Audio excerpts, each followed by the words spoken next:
What if the most unforgettable moment at an award ceremony was not a speech, a trophy, or a headline, but a pause, a brief glance, a restrained smile, and a silence that lingered just long enough to feel familiar? Tonight, we are not here to confirm a romance. We are here to explore why one quiet moment involving Wu Lei and Zhao Lusi has drawn viewers back, again and again. In contemporary entertainment, attention is often captured through volume, louder speeches, sharper gestures, faster edits. Against this backdrop, Stillness becomes quietly radical. It does not compete, it waits. And in waiting, it draws the eye. The moment involving Wu Lei and Zhao Lusi did not announce itself. It unfolded without urgency. A pause, a moment of composure.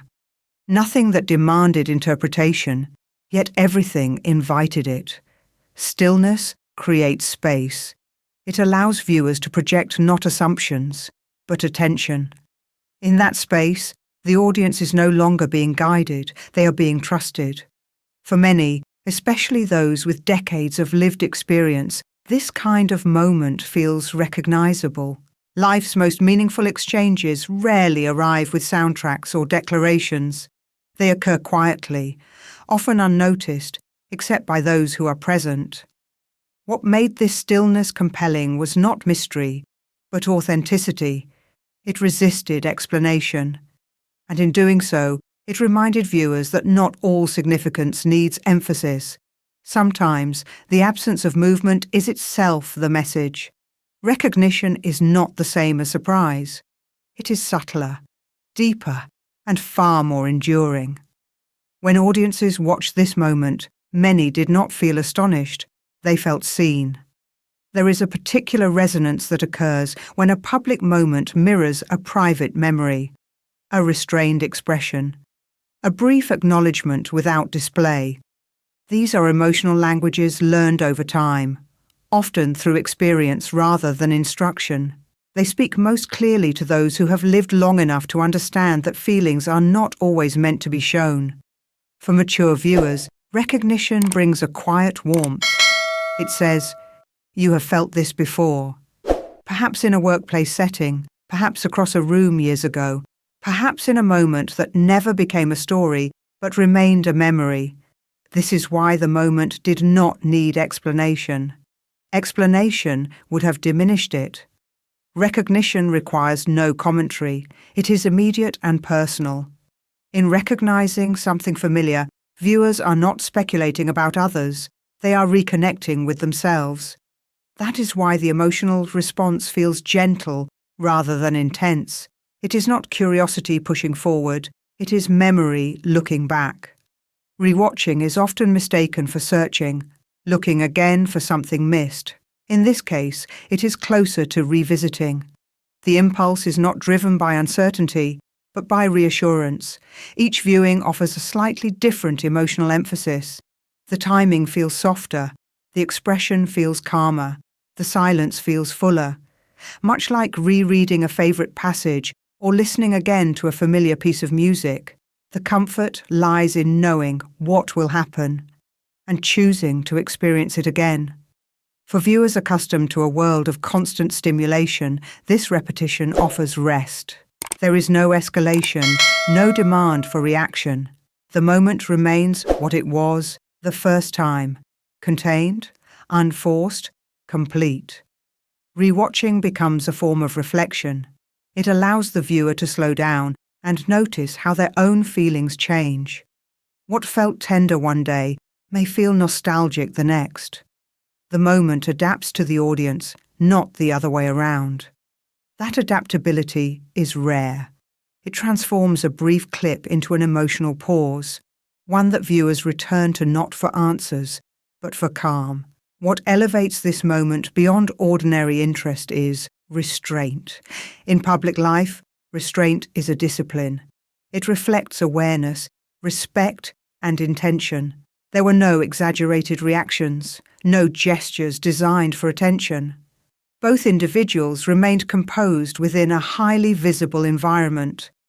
This composure speaks not of distance, but of professionalism, a quality increasingly valued by global audiences. Professional grace is often overlooked because it does not seek recognition, yet it leaves a lasting impression. It suggests an understanding of boundaries between public and private, between moment and meaning. For viewers across cultures, particularly in Europe, Japan, Canada, and Australia, this restraint aligns with deeply held values. It conveys dignity. It reassures audiences that not every human interaction must be explained or exposed. In a media landscape where oversharing has become commonplace, such grace feels refreshing. It restores trust. It reminds viewers that public figures can be present without being performative and visible without being transparent. That balance is not accidental. It is learned, and it is quietly admired. Rather than asking what the moment signifies, it may be more meaningful to consider when it occurred. Timing, after all, shapes perception. Award ceremonies are moments of transition. They mark conclusions and beginnings, reflection and anticipation. Emotions are often heightened, not outwardly, but inwardly. In such settings, even ordinary interactions can feel weighted with significance. This moment unfolded within that transitional space, not as a statement, but as a convergence. Two individuals moving through the same professional milestone at the same point in time, under the same collective gaze. Shared timing does not require shared narrative. It does not imply connection beyond the moment itself, yet it creates resonance. It allows viewers to sense alignment without assumption. This perspective removes pressure. It reframes the moment as contextual rather than consequential. Meaning arises not from implication, but from atmosphere. And atmosphere, unlike narrative, does not demand resolution. It simply exists and leaves an impression. Perhaps the most important reason this story endures is emotional safety. There is no urgency, no expectation of disclosure, no moral conclusion to reach. Viewers are free to observe without commitment, to feel without defending their feelings, to appreciate without needing justification. This safety is essential for mature audiences. It respects emotional autonomy. It does not manipulate curiosity or provoke anxiety. Instead, it offers a space where care is optional, not required.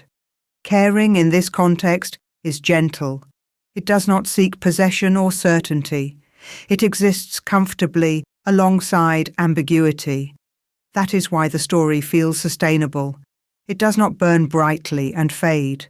It lingers quietly, allowing viewers to return when they wish, or to let it go without loss. In the end, the moment matters not because of what it promises, but because of what it allows. Reflection, calm, and the freedom to feel without obligation. If you enjoy thoughtful storytelling that looks beyond headlines and celebrates the quieter side of entertainment, we invite you to subscribe to CNNEWS. Thank you for spending these moments with us.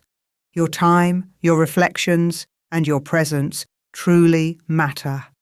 Until next time, keep watching, keep wondering, and we look forward to seeing you again on CNNEWS.